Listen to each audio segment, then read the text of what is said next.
네, 현장 특파원 리포트 시간입니다. 네, 현재 한국경제신문의 김현석 뉴욕 특파원 연결돼 있는데요. 어제부터 미국판 다보스 포럼인 밀컨 컨퍼런스의 소식이 계속해서 전해지고 있는데 과거 10년 동안 경험하지 못했던 이 변동성 장세가 이어질 것이라는 경고도 현재 나오고 있지 않습니까? 네, 밀컨 컨퍼런스에서는 전반적으로 현재 금융시장의 위기감을 대변하는 그런 얘기들이 많이 나오고 있습니다. 제임 프레이저 시티그룹의 대표는 컨퍼런스 첫날인 어제 시장은 10년간 볼 수 없었던 변동성을 마주하고 있다면서 지난주 증시에서 주식과 채권이 동시에 크게 내린 것이 증거다 이렇게 얘기를 했습니다. 통상 주식은 위험자산이고 채권은 안전자산이기 때문에 서로 반대 방향으로 움직이는데 최근 채권과 주식이 함께 크게 떨어질 정도로 시장 예측이 어렵다는 그런 설명이었습니다.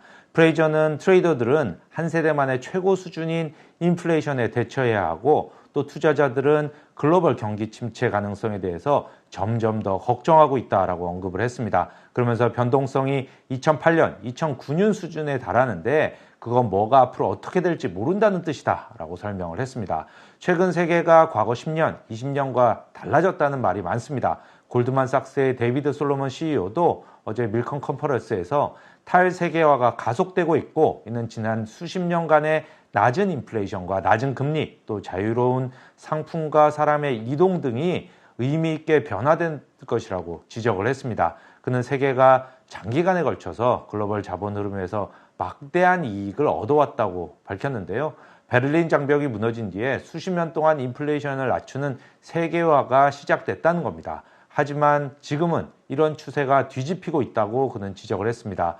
솔로몬 CEO는 이런 탈세계화 추세가 향후 수십 년 동안 계속될지 확신할 수는 없지만 현재로서는 분명히 더 많은 민족주의를 보고 있다면서 팬데믹도 에너지나 식량, 상품 제조, 팬데믹에 따른 그 변화와 식량, 상품 제조 등에서 서로의 자립 간의 중요성을 일깨웠다면서 이런 모든 것이 가격에 어느 정도 영향을 미칠 것이라고 주장을 했습니다. 그는 사람들의 행동 변화와 그 변화에 따른 공급망과 우리에게 영향을 미칠 모든 것을 바꾸는 현재 초기 단계에 있다라고 설명을 했습니다.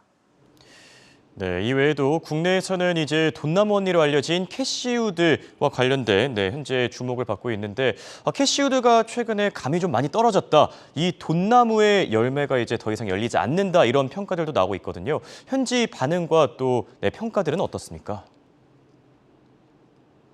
네, 캐시우드 아크 인베스트먼트 대표도 어제 밀컨 컨퍼런스에 참석을 해서 차별성을 갖춘 기술주에 대한 낙관론을 다시 한번 주장을 했는데요. 우드는 인공지능과 바이오, 로봇, 블록체인, 에너지 저장 등의 기술은 성장 기회를 만들 수 있다면서 나스닥 100 같은 지수가 아니라 준비된 종목들에 투자해야 된다라고 설파를 했습니다. 하지만 월가에서는 캐시우드의 그 투자 방법에 대한 비판이 상당히 높습니다. 캐시우드의 아크펀드의 수익률을 보면 왜 월가에서 논란이 되는지를 알 수 있는데요. 대표 펀드인 아크 이노베이션 펀드는 지난달에만 30% 가까이 떨어졌고요. 올해 들어서는 48% 하락한 상태입니다. 우드의 투자 방법에 대해서는 작년 초부터 매우 위험한 방식이라는 지적이 많았습니다. 펀드 평가사인 그 모닝스타가 대표적인데요. 모닝스타는 캐시우드가 몰빵식 투자 방법을 취하고 있다면서 지난달 아크이노베이션 ETF에 대한 투자 등급을 중립에서 부정적으로 낮췄습니다. 매도하라는 얘기인데요. 포트폴리오 내 투자 종목을 1년 전에 60개에서 35개로 줄이는 등 이미 자신이 대주주인 기업들에 대한 익스포저를 더욱 확대함으로써 특정 주식에 대한 위험이 더 훨씬 높아졌다는 겁니다. 만약 펀드에 환매가 들어오면 이런 많이 보유한 주식들을 팔 수밖에 없고 그렇게 되면 대주주인이 아크마 매도하는 주식들의 주가는 더욱더 하락하면서 펀드의 손실이 커질 것이고 이는 유동성 확보 자체가 어려워질 수도 있다. 이런 설명이었습니다. 그런데도 우드는 계속 이런 투자 방법을 유지하고 있습니다. 지난달 28일 아크가 12%를 보유한 텔라닥이 실적 저하로 인해서 주가가 하루에 40%가 넘게 폭락을 했었는데요. 그날 아크펀드는 61만 주, 한 2천만 달러어치를 추가로 매수를 했었습니다. 아시겠지만 이런 우드의 몰빵식 투자 기법에 허점을 노린 펀드가 있는데요. 터들 캐피탈이 만든 샤크 ETF입니다. 아크펀드 관련주를 공매도하는 그런 펀드인데 작년 11월 선보인 뒤에 현재까지 무려 87% 수익률이 났고 올 들어서만 62% 넘게 상승한 상태입니다. 지금까지 뉴욕에서 한국경제신문의 김현석 뉴욕 특파원이었습니다.